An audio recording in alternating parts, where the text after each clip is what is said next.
It's Aaron, the metal theologian. Yeah, so I sort of mentioned a couple videos ago, I'm kind of annoyed by, like, getting my fucking videos monetized by other people, especially retroactively, man. Like, if I upload something and fucking someone hits me and they say we're going to put an ad on it, I don't like it, but, you know, that's the way it is. But when I have, like, a 2-year-old video, a fucking 4-year-old video sometimes, and they're like, oh, we just fucking found this thing, it's like, man, fuck you. You didn't have the rights to the fucking song. You know, the rights change hands, right? So it's like, I can upload a video and, like, they don't have the rights, but then they get the rights and they go back and retroactively hit the thing. And I'm like, fuck you, man. That's not fair, you know? So anyway, my solution to the problem...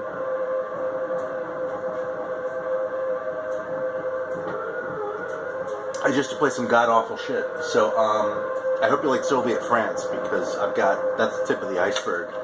I think I kind of hyped Aaron Delowe's shit a little bit last time. This is what we're listening to right now. This is Door with No Handle on the Hanson label. And I'm pretty sure I've said before that, like, I love anything on a Hanson. I've worn t-shirts and shit and videos. I haven't talked about this kind of stuff much because, like, there's this whole, you know, noise is a whole thing. And I really don't know very much about it. You know, I mean, I have some shit. I kind of collect it to a certain degree, mostly on tape. But, you know, there are people who really know that shit, and I'm not one of them, so. But anyway, this is going to be what we're listening to, so, because I can't just sit here and do it in silence, right? So fuck everybody else. Because I've got tons of god-awful racket. Although, you know, there's supposed to be that story about, like, someone who, like, uploaded, like, just like white noise, and it got like 5 copyright claims or something. That could be apocryphal, who knows, but I don't know. So yeah, I'm never quite sure what to do with the volume on these things. So anyway, so the topic for today, because I've just been listening to the same old shit, you know. I was like, I don't feel like coming on here. I haven't made a video in a while, but I didn't feel like coming on and talking about Muslim gauze again, or, you know, Skinny Puppy, because that's like the same shit. I kind of just discovered Big Black, but so I'm listening to some of that too, but like, that's just one more band in sort of what's kind of been a cake that's seen a lot of me fixating on kind of limited number of bands. So I didn't think it'd be that interesting. So what we're going to talk about is, we're talking about bands that, in essence, I discovered because of other bands covering them. Okay, now this is going to be sort of my own story with this, so there are going to be some kind of notable omissions, because like, you know, by the time I heard, you know, Slayer's version of Dissident Aggressor, I already knew Judas Priest, right? So, same thing actually, speaking of Judas Priest, I actually knew the Spooky Tooth version of Better By You, Better Than Me before I ever heard Judas Priest, right? So, there's some shit like that, and there's one that I would really, really, really like to show, but I don't have one to show, and that is, Warning, actually, that you probably all know off the first Black Sabbath record, but was actually an Ainsley Dunsbar Retaliation song that only came out as a 45 that costs like, I don't know, man, you can easily pay $200 for a copy that doesn't even have the sleeve, so it's kind of ridiculous. I'm hoping someone reissues that someday. It's on YouTube, though, you can find it. But it's fantastic, man. The original is like, you know, it's a little bit different. It doesn't sound like Tony Iommi playing guitar, but it's just really cool, man. You know, it's not quite as long as Sabbath's version. They really kind of stretch out, but like, it was relatively reverent cover, all things, you know. So anyway, I'd like to show that, but I don't have it, so we're going to skip over that. So, yeah, a lot of these are going pretty far back in the memory banks, too. So I should probably just let that out. Some of these stories might be a little bit vague, you know what I mean? Most of the shit I got into when I was like in my teens and that. And there are actually 2 bands who figure particularly prominently. So the first one's the elephant in the room, and that's Metallica, right? I mean, I was 14 or 15 probably 15, when that Garage Days Revisited EP came out. They're sort of their first covers EP. And, you know, there's the first thing with Jason Newsted, right? We were all wondering what it was going to sound like. And, of course, I loved all that shit. And I thought I knew, you know, my music pretty well at that point as a tender lad. And I didn't know any of the songs on there, I don't think. I was... God damn, I'm trying... See, this is the part I'm not sure. I don't think I'd heard the Misfits yet. I was sort of vaguely aware of them because, like, they would wear shirts and shit like that. But that still seemed super obscure at the time. So, anyway, I ended up, you know, going out and looking for the shit, right? And so, you know, obviously, one of the big ones, Diamond Head, right here, right? It's funny, I showed this in my very first video. Yeah, this is my copy of the White Album, which someone decorated. You can actually go online and see that, like, there are copies out there, because they just came with plain white covers, and some of them were signed by one or more band members, but not all of them, so sometimes people just, like, draw their own covers, and this person who has very German-looking handwriting, incidentally,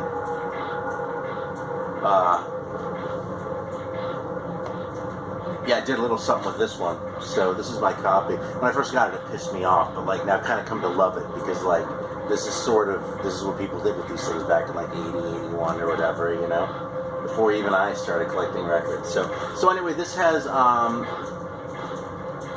before I ever heard Diamond Head, I heard Helpless, which was on that EP, and also Am I Evil, which was the B-side of The Creeping Death, right? So that had the Garage Days Revisited, the original one, right? And then actually, that's probably where I should start, because that was Am I Evil, right? Which was a song that everyone knew, even though nobody knew Diamond Head. And the other one off there was Blitzkrieg. So, and this is a great fucking record. I wish this 45 weren't so hard to find, but this is like a perfect record right here, because Blitzkrieg is a fantastic song, and Buried Alive, which is the A-side, is just as good, if not better. Yeah, Metallica's version of Blitzkrieg, if you haven't heard this, is pretty reverent. I mean, it's pretty true to the original. The guitar sounds a little bit different, but that's kind of the big thing with it, you know? So here's another one. This band was sort of on my radar. This is the only one that I think I even heard of when that record came out, but I'd never heard any Killing Joke. And I kind of ignored them because I kind of thought they were going to sound just sort of like new wavy based on my impression of them, and the fact is, with this record, I wasn't all wrong. I mean, this you can kind of hear the punk in this record, but you can kind of hear the new wave too, you know? Which isn't to say I don't love it. I kind of feel like their second record's aged better, though, What's This For? But this is great, and of course, The Wait was a great song. I mean, that was the song, so that was my little introduction to Killing Joke. I bought this in late 1988, probably, at Chris's Warped Records. And actually, I was talking offline with Mr. Ground Zero Salem about the Spud Monsters. Actually, and Jason Hook about the Spud Monsters, who are a Cleveland band. And I was surprised anyone outside of Cleveland had known them. This shop was actually owned, Chris, and Chris's Warped Records was Chris Andrews of the Spud Monsters. So he was one of those people that everyone on the west side of Cleveland at least kind of knew. It's kind of funny. Alright, so Budgie, this one at the time was the one that really surprised me because it was so old. I mean, when I got into Deep Purple, before I got into, Metallica, and I was already into shit like Uriah Heep and that sort of thing, Black Sabbath to a lesser degree, that kind of, they clicked for me more a little bit later, which is funny in retrospect, but it's the truth. So these guys kind of came out of left field for me, and they did Crash Course in Brain Surgery, as you may well know. I think that was a single, too. I've seen versions of the first record that have that on, and ones that don't. I think the U.S. pressing, it got added on, but I could be wrong about that. Yeah, these guys, it's funny, apparently they're really big in Texas, like so much so that they relocated there for a while. I don't know if they still live in Texas or not, but Texas was really good to Budgie, but beyond that, they were obscure as fuck. So, go figure. It's a great record. If you don't know this early Budgie stuff, you ought to. It's great hard rock. I think the first 5 records are all awesome. I think after that, they lost their way. I was going to say a little bit. I think they lost their way kind of a lot. But they made a new wave British heavy metal cash-in record called Power Supply in like 1979 or 80, which was fantastic too. It's kind of different. I mean, you can still tell it's them. It's not really the same style that they're playing anymore, but it's still a fantastic record. And then they kind of went AOR after that, so I think their last couple of records are kind of crap too. I have owned them all, but I don't anymore. Alright, so this was one that sent me on a fucking, sorry, there's a piece of hair in there, a fruitless quest. Y'all are gonna hate this. I got this at Chris's for $2. When I was in, again, this is probably in 89, I got this one, something like that. Anyway, Holocaust, they had this one, they had the Nightcomers, and they had No Man's Land. I grabbed all 3 for $6. Yeah, so this one was kind of the one that really blew my mind a little bit because there's one with the small hours on it. And this version's way more raw. It's funny because, like, in spite of all those protestations and the, liner notes on that Garage Days record about how, they spent as much time cutting this record as they did unloading the gear for the previous one and shit. That record sounded fucking clean compared to this thing, which sounds like it was recorded in a bar in front of about a dozen people, of whom all were very drunk.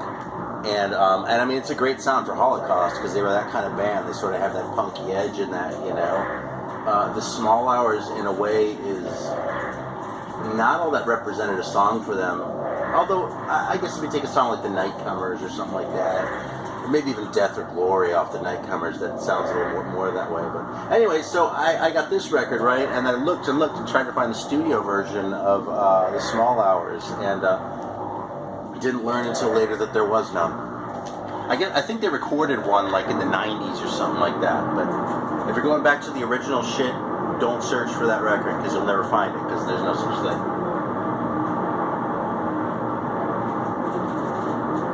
Maybe there's a demo or something. Alright, and then finally, I mean, here we go. This is kind of obvious, but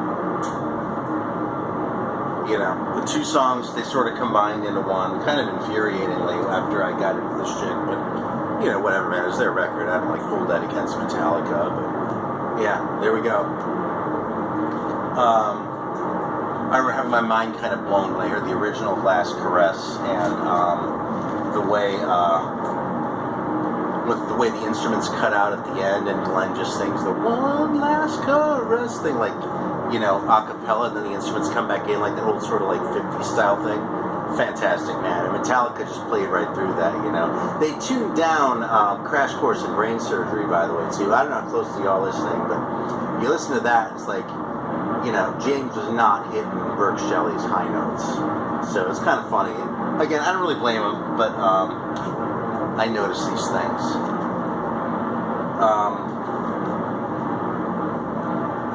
Alright, so the next one I have lined up here is, I didn't even know this was a cover for a long time, but not too long after I got into Deep Purple, when I was maybe 13s or something like that, I got into Rainbow, right? That was kind of my first little tryst with Ronnie James Dio before I came to appreciate his solo stuff, which was out then, and I probably should have dug it, but what can I say, I was a kid. Who the fuck knows what teenagers think, right? So, anyway, though, there's a song on the first record called Black Sheep of the Family, which was actually a Quatermass tune. Which, come to think of it, I actually played this record in a video maybe a good 4 years ago, and it got monetized by the label, so I'm not going to do that again. But it's just good, man. The original is kind of it's kind of reverent, the way it's done. It's a little bit looser. You know what I mean? This one kind of sounds more like a prog rock song, because Quatermass was pretty much a prog rock band. And, obviously these guys didn't have Dio singing, but, their singer was perfectly fine, and that wasn't like Dio's tour de force. So it was really a pretty, straight up rendition, and, respectable. And, turned me on to Quatermass, so I'm happy about that. Actually, shit, man, God, these are all going back so far. Okay. So, Deep Purple, man. I've been a Deep Purple fan since I was 12. On their third record is a song called, excuse me, I have to flip this, I don't think it has an auto reverse, so. How do you like that, man? Fucking tapes. I've heard the tapes are coming back now, too. I'm skeptical. But they did a Donovan cover on their third record, which is just self-titled. It's called Deep Purple. Sometimes called April. But, and I believe it was a single, because I only have it on this thing, this greatest hits package. Same thing with Season of the Witch, incidentally. But, I actually really like Donovan. And yeah, I went on a big hippie shit kick just a few months ago. And I still like that stuff, by the way. I haven't been listening to it lately, but I'm not, off it. It's like I still listen to Dead records from time to time and shit, which I never used to. But I've always liked Donovan, man. His style, there's just something kind of cool about him and, listenable. And somehow when he's doing, hurdy-gurdy and, Mellow Yellow and shit like that. As corny as that shit is, it just... You know, it's like he pulls it off the way Syd Barrett could pull that shit off on the early Pink Floyd, you know? Instead of sounding sort of contrived and hokey, it just sounds like it belongs there, you know? And I'm just adjusting this because my feet are fucking falling asleep. That's what happens when I sit on the floor, right? So anyway, man, Donovan. And this record, I don't know if it still turns up cheap, but you used to see this in thrift stores occasionally, man. I mean, I like the albums, and I think they're worth searching out, but you've got Mellow Yellow and Hurdy Gurdy, man, and Sunshine Superman, and Wear Your Love Like Heaven, and Jennifer Juniper. This is a really good package, you know? You've got Catch the Wind off the first album, which I think is a lot weaker than subsequent ones. But, that was actually probably one of the first times I was aware of a band covering another band. Now, the first two Deep Purple records were loaded with covers, and I really think they both kind of suck, honestly. Shades of Deep Purple and The Book of Taliesin, I really think are both crap. I mean, their version of River Deep, Mountain High is awful. I heard that before I heard Ike and Tina Turner do it. I suppose I could have pulled that one, but that sucks, man. That shit's just so bad, you know. I'm just going to go back to pretending it doesn't exist. So, Iron Maiden I got into when I was like 12, something like that. And a friend of mine had the Aces High 12-inch, which, come to think of it, I think the one I have today is the same copy that I somehow finagled from him. I didn't steal it, I promise. I would have traded or so. But on the B side of that is a song called King of Twilight, which was originally by a band which I had no idea even existed at the time, called Nectar. And, I mean, I know there are a lot of Nectar fans who watch these videos now, and rightly, because Nectar's fucking fantastic, especially these first two records. They kind of went, they kind of got a little softer after that. They kind of went a little bit further up themselves, I think, with Remember the Future and the next record or so, although Scout Waters makes a pretty compelling case that the recycled album by Nectar, which is definitely one of their later ones, like 77 or 78, that one kind of foreshadowed industrial music. And I think he has a really good point. I'm not sure I buy it completely, but there's something there, and I still listen to that record, you know. But anyway, the first three Nectar albums though are just great. They're like prog rock, but they're still rocking. You know what I mean? They're prog rock. It's like they're like you know, they could have been Pink Floyd records. I hate to keep using them as a touchstone, but as far as sort of, you know, being able to walk that line between being prog but still having substance and not just prog like sort of noodling around and shit, stroking yourself, you know, stroking your cannoli. It's just good stuff, man. This is a really listenable record. If you don't have this and you're in the market for it and you're in the U.S., be careful, because the passport pressing that is not very hard to find at all has a much weaker mix than this import one. I kind of went out of my way to get one of these because it has a beautiful cover actually originally. When I played it and I was like, oh my god, this sounds so much hotter. It's not so much that it's hotter, it's like they polished out all the rough edges for the American release, and they amped up the keyboards and tuned down the guitars, and the whole thing just kind of sounds a little bit more Muzak-y than it ought to. It's still a cool record. If you have it and you like it, I'm not here to shit all over it, but if you listen to that one, you listen to the European press, like you get an English or a German press or something, you'll be surprised how much better the European one is. So... Okay, so I already mentioned Judas Priest. We've got the Green Manalishi with the two-pronged crown, which is an all-time classic. And I think Judas Priest did great covers anyway. We're all gonna agree to pretend that Johnny B. Good didn't happen, okay? Judas Priest, though, generally did fantastic covers. They chose good covers, and they really made them their own. I mean, Diamonds and Rust, the Joan Baez song, you know, it's hard to imagine a set of theirs without that, right? But this one really, too, man, it's funny because, like, I want to say that their cover is reverent, but when I say that, what I mean to imply is that they followed the original really closely, and they really kind of didn't. In a way, they did. They did as far as the tone, but they amped it up more. They gave it made it a little bit more driving, but they didn't take away sort of the feel and sort of the air of menace. Now, frankly, this is even darker than Priest's version, if anything. Like, this is late enough. Peter Green was still in the band at this point. This is late enough that fucking, you can start to hear Peter Green's demons, I guess, in these records. But, yeah, that was actually kind of my first exposure to a Fleetwood Mac song that I liked, too, which was kind of a revelation after, you know, Bill Clinton's presidential campaign. And, I mean, I already hated Fleetwood Mac before Don't Stop Thinking About Tomorrow when he was walking on stage, but my God, dude, after 1992. Alright, so the last influential band for me I'm going to go into might surprise y'all a little bit, but it's actually the Sisters of Mercy, because I was a really big Sisters of Mercy fan when I was in high school. And you know, actually I just got this record not long ago. I hated this when it came out, but I've been playing it almost every day right now, and that's this one. I'll tell you something, I'm enjoying this record. I still have First and Last and Always. I got rid of Floodland. I really don't miss Floodland. I kind of think it's it's just too cheesy, man. It's just too like steeped in the goth cheese, and I kind of can't handle it. I do still like First and Last and Always, but I feel like about half of side 2 is clunkers. Yeah, almost all of side 2. I think that record really drops off. I think most of their best shit's on their singles, but I'm telling you, man, this record I'm really enjoying from start to finish, you know. It has some cornball shit going on, and it has that kind of culty sound that bothered me so much in 1990 when it came out. But I just feel like the songs are really good, man. So anyway, I've been playing the shit out of that. That's my little plug.